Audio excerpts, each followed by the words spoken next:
పెళ్ళైనా పండగైనా వేడుక ఏదైనా పట్టుచీరల ప్రత్యేక వేదిక వారాహి సిల్క్స్.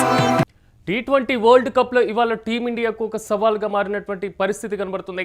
చెన్నై వేదికగా జింబాబ్వేతో సూపర్ 8 మ్యాచ్ జరగబోతుంది. చావో రేవో తేల్చుకోవాల్సినటువంటి స్థితిలో టీమిండియా ఉంది. ఇక సెమీస్ ఆశలు బతకాలంటే ఇవాళ మ్యాచ్లో గెలవాల్సిందే. ఇక స్పిన్నర్లను ఎదుర్కోవడంలో ఘోరంగా విఫలమవుతున్నటువంటి పరిస్థితి. నలుగురు కీలక ప్లేయర్స్ను కూడా మార్చింది మేనేజ్మెంట్. ఈ నేపథ్యంలో తుది జట్టులోకి శాంసన్తో పాటుగా అక్షర్ పటేల్, అభిషేక్ శర్మ మెరవాల్సిందే అని అంటున్నారు కోచ్ గంభీర్. ఇవాల్టి వెస్టిండీస్ మ్యాచ్ పైన ఆధారపడినటువంటి పరిస్థితి కనబడుతుంది భారత్ భవితవ్యం. ఇక ఇదే అంశానికి సంబంధించి మరింత సమాచారం మనతో పాటు విశ్లేషణ చేయడానికి ప్రముఖ స్పోర్ట్స్ జర్నలిస్ట్ వెంకట్ గారు నాతో పాటు అందుబాటులో ఉన్నారు. వెంకట్ గారు నమస్తే అండి. వెంకట్ గారు ఎలా చూడాలంటారు టీమిండియాకి సంబంధించి ఈ రోజు జరిగేటువంటి మ్యాచ్ భవిష్యత్తు మ్యాచ్లపైన ఆధారపడి ఉన్నటువంటి పరిస్థితులు కనబడుతున్నాయి. సో ఇలాంటి సందర్భంలో ఈ రోజు ఎలాంటి కీలకం అనుకోవాలి? రెండు జట్టులో మార్పుల్ని కూడా చూసుకున్న తర్వాత టీం ఎంత బలంగా ఉంది అనేది మాత్రం ఇక్కడ అర్థం చేసుకోవాలంటారు.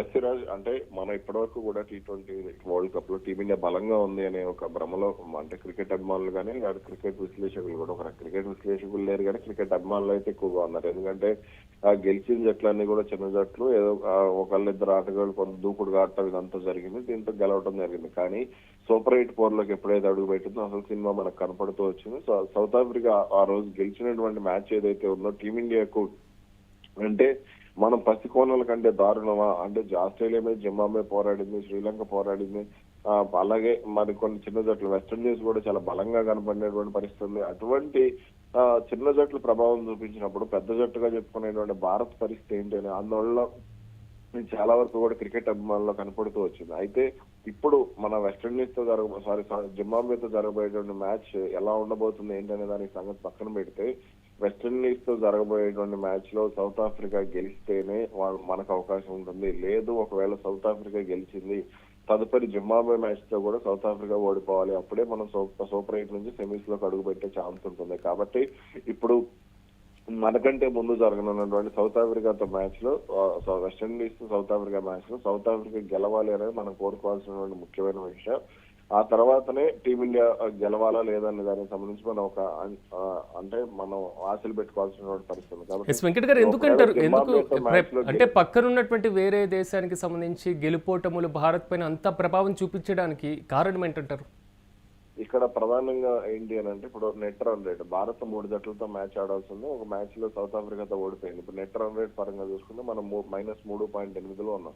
కాబట్టి ఇప్పుడు సౌత్ ఆఫ్రికా కనుక, అలాగే వెస్టిండీస్ కూడా మన వాళ్ళు చాలా కంఫర్ట్ జోన్ లో భారీ పరుగుల తేడాతో 100కు పైగా పరుగుల తేడాతో వాళ్ళు గెలిచినటువంటి పరిస్థితి. కాబట్టి ఇప్పుడు నెట్ రన్ రేట్ అనేది చాలా కీలకంగా మారినటువంటి పరిస్థితి. ఒకవేళ దాదాపుగా నాకు తెలిసి అయితే వెస్టిండీస్ బలంగానే కనపడుతోంది. కాబట్టి సౌత్ ఆఫ్రికా మీద ఒకవేళ వాళ్ళు గెలిస్తే, తర్వాత సౌత్ ఆఫ్రికా జింబాబ్వే మీద కొంత మంచి రన్ రేట్ తో గెలిస్తే మాత్రం వాళ్ళు సెమీఫైనల్ కి వెళ్ళిపోయే అవకాశాలు, ఈ 2 జట్లు వెళ్ళిపోయే అవకాశాలు ఉంటాయి. ఒకవేళ ఇవాళ వెస్టిండీస్ కనుక గెలిచి సౌత్ ఆఫ్రికా ఓడిపోతే తమ తర్వాత మ్యాచ్లు కూడా సౌత్ ఆఫ్రికా ఓడిపోవాలి. సౌత్ ఆఫ్రికా గెలిస్తే 2 మ్యాచ్ల్లోనూ గెలవాలి, లేదా 2 మ్యాచ్ల్లోనూ ఓడిపోవాలి. అప్పుడు మాత్రం భారత్ కు అవకాశాలు ఎక్కువగా ఉంటాయి. ఎందుకంటే నెట్ రన్ రేట్ ఒకవేళ అట్లా గెలిస్తే ఇప్పుడు సౌత్ ఆఫ్రికా అప్పుడు కూడా నెట్ రన్ రేట్ కీలకం అవుతుంది. ఎందుకంటే సౌత్ ఆఫ్రికాకు 2 పాయింట్లు ఉంటాయి, మనకు 2 పాయింట్లు ఉంటాయి, జింబాబ్వేకి 2 పాయింట్లు ఉంటాయి. జింబాబ్వే ఒకవేళ గెలిస్తే సంగతి చెప్తున్నాను. అయితే అప్పుడు నెట్ రన్ రేట్ అనేది కీలకంగా ఉంటుంది. నెట్ రన్ రేట్ పరంగా మనం సెమీస్ కి వెళ్లే అవకాశం ఉంటుంది. ఇక మన మ్యాచ్ విషయానికి వస్తే, ఇప్పుడు ఈ రోజు సౌత్ ఆఫ్రికా అంటే జింబాబ్వే మీద మన వాళ్ళు ఖచ్చితంగా 130 పరుగుల తేడాతో మనం గెలవగలిగితే మాత్రమే మంచి రిజల్ట్ ఉండే ఛాన్స్ ఉంది. అయినప్పటికీ కూడా 130 నుంచి 140 పరుగుల తేడాతో గెలవాలి. అయినప్పటికీ కూడా మన రన్ రేట్ +4 ఉంటుంది.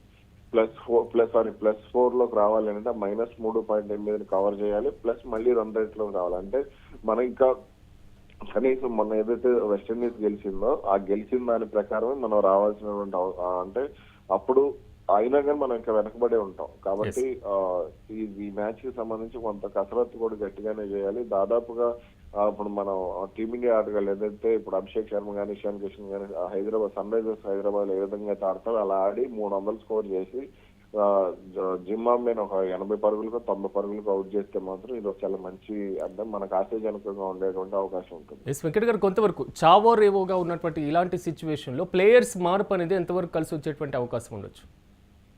ప్లేయర్స్ మార్పు అనేది కలిసి వచ్చేటువంటి అవకాశం ఉంటుంది. కాకపోతే బ్యాటింగ్ ఆర్డర్ లో చేయాల్సిన మార్పులు చేయాల్సిన పరిస్థితి చాలా ఉంది. ఎందుకనంటే ఇప్పుడు తిలక్ వర్మ అంత పక్కన పెట్టి వాషింగ్టన్ సుందర్ని 3వ స్థానంలో ఆడించాలని చెప్పేసి నేను మొన్న నుంచి చెప్తూ వస్తున్నాను. అది మంచి రిజల్ట్ వచ్చే అవకాశం. కాకపోతే మొన్న 4వ స్థానంలో బరిలోకి దింపారు వికెట్లు పడుతున్న స్థానాలు. కానీ అది మంచి రిజల్ట్ కాదు, అది మంచి నిర్ణయం కాదని చెప్తాను నేను. అలాగే ఇంకా సంజు శాంసన్ జట్టులోకి తీసుకురావాల్సినటువంటి అవసరం కూడా ఉంది. అయితే జట్టులోకి శాంసన్, అక్షర్ పటేల్ వీళ్ళిద్దరూ వచ్చినా సరే అక్షర్ పటేల్ ను సరిగ్గా వాడుకోవట్లేదు అనేది కూడా ఉంది. ఎందుకంటే అక్షర్ పటేల్ ఎటువంటి సందర్భంలో అయినా సరే అటు మన జట్టుకు అండగా నిలబడేటువంటి ఆటగాడు. ఎందుకంటే మన సౌత్ ఆఫ్రికాతో జరిగినటువంటి 2024 ఫైనల్ మ్యాచ్ లో కూడా అక్షర్ పటేల్ ఆ రోజు అద్భుతమైనటువంటి హాఫ్ సెంచరీ చేసినట్టున్నాడు.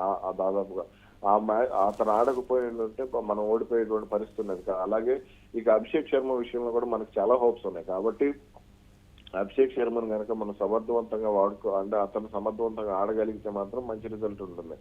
జట్టులో అభిషేక్ శర్మకు వచ్చినటువంటి అవకాశాలు ఎవరికి రాలేదు. అభిషేక్ శర్మ వాటిని నిరూపించుకునే విషయంలో మాత్రం ఫెయిల్ అవుతున్నాడు అనేది అయితే స్పష్టంగా చెప్పొచ్చు. ఇక బౌలింగ్ పరంగా కూడా సిరాజ్ ను జట్టులోకి తీసుకురావాల్సినటువంటి అవసరం కూడా ఆ టీమిండియా యాజమాన్యంపై ఉంది. కాబట్టి అతను ఏదో 1-2 మ్యాచ్లకు పరిమితం చేయడం అంతా కూడా కరెక్ట్ కాదు. సిరాజ్ కున్నటువంటి ఎక్స్పీరియన్స్ ను వాడుకోవాల్సినటువంటి అవసరం ఉంది. అదేవిధంగా ఇప్పుడు రింకు సింగ్ స్థానంలో కుల్దీప్ యాదవ్ కనుక జట్టులోకి తీసుకొస్తే మాత్రం ప్లస్ అయ్యే ఛాన్సెస్ ఉంటాయి. ఎస్ వెంకట్ గారు, ఈ రోజు పిచ్ భారత్ కు ఎంత అనుకూలంగా ఉందనుకోవాలి? ప్రధానంగా ఈ రోజు పిచ్ లో నాకైతే అది అంటే కొంత 180 నుంచి 200 పరుగులే చేసే అవకాశం ఉంది. ఆ 200 పరుగులు చేసినా గానీ ఇక్కడ నెట్ రన్ రేట్ అనేది చాలా కీలకమైనటువంటి అంశం, కీలకమైనటువంటి ప్రాధాన్యత పోషించే అవకాశం ఉంటుంది. కాబట్టి మరి ఇక్కడ ఏం జరగబోతుంది అనేది చూడాలి. కాకపోతే మన వాళ్ళు అంటే పిచ్ కండిషన్స్ ను వాడుకుని చాలా జాగ్రత్తగా ఆడాల్సినటువంటి అవసరం కూడా ఉంది. అటు వికెట్లు కాపాడుకోవడానికి ప్రాధాన్యత ఇస్తూనే మరో ఎండ్ లో ఉన్నటువంటి ఆటగాడు పరుగులు చేయాల్సినటువంటి అవసరం కూడా ఉంది. రైట్ వెంకట్ గారు, థ్యాంక్ యూ. మొత్తం మీద T20 వరల్డ్ కప్లో ఇవాళ టీమిండియాకు సవాలు మీద సవాళ్ళు విసురుతున్నటువంటి సిచ్యువేషన్ కనబడుతుంది. ప్రధానంగా చెన్నై వేదికగా జింబాబ్వేతో సూపర్ 8 మ్యాచ్ జరగబోతుంది. చావోరేవో తేల్చుకోవాల్సినటువంటి స్థితిలో మాత్రం టీమిండియా కనబడుతుంది. సెమీస్ ఆశలు ఒకవేళ బతకాలంటే ఇవాళ మ్యాచ్లో గెలవాల్సినటువంటి పరిస్థితి తప్పనిసరిగా ఉంది. ఇక స్పిన్నర్లను ఎదుర్కోవడంలో కూడా ఘోరంగా విఫలమవుతున్నటువంటి పరిస్థితి. ఈ నేపథ్యంలో 4 కీలక ప్లేయర్స్ను కూడా మార్చింది మేనేజ్మెంట్. ఇక తుది జట్టులోకి శాంసన్తో పాటుగా అక్షర్ పటేల్, అభిషేక్ శర్మ మెరవాల్సిందే అని అంటున్నారు కోచ్ గంభీర్. ఇంకా ఇవాళ వెస్టిండీస్ మ్యాచ్ పైన ఆధారపడి మాత్రం భారత్ భవితవ్యం కనబడుతుంది.